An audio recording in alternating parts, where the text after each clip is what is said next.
In today's video, I'm going to teach you how to change the DPI or PPI of an image using Photoshop. This is a crucial skill when you're preparing an image for print or when you need it to meet specific digital requirements, so let's dive right into it.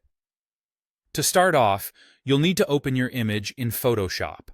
Navigate to the File menu in the upper left corner of the screen, then click on Open. A dialog box will appear, allowing you to browse your computer's files. Select the image you want to work with and open it. Once your image is open, you'll be ready to adjust its resolution settings.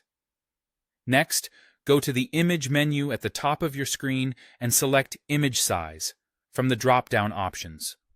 This will bring up the Image Size dialog box, an essential tool for managing your image's dimensions and resolution.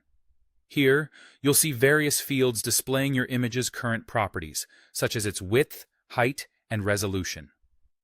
Look for the field labeled Resolution, which specifies the image's resolution in pixels per inch, commonly abbreviated as PPI. If your goal is to alter the PPI without changing the overall size of the image, meaning you don't want the image to become smaller or larger in terms of pixel dimensions, it's crucial that you uncheck the Resample box. This option, when unchecked, ensures that the total number of pixels in the image remains unchanged even as you modify the PPI setting.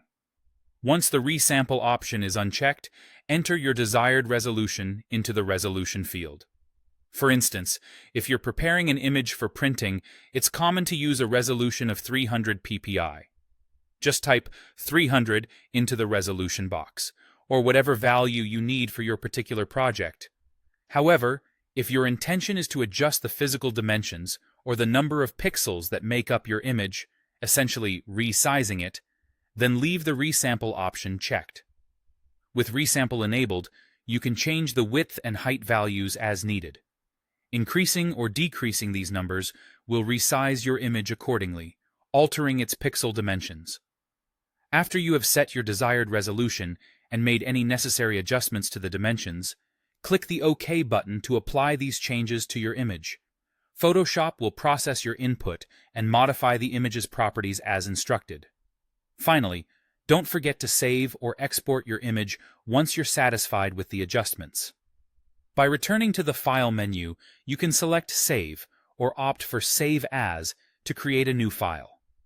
Alternatively, choose Export if you need to save the image in a different format or with specific settings for sharing. And that's it. By following these steps, you've successfully changed the DPI or PPI of your image in Photoshop. This simple alteration can make a big impact on the quality and usability of your image for a variety of purposes.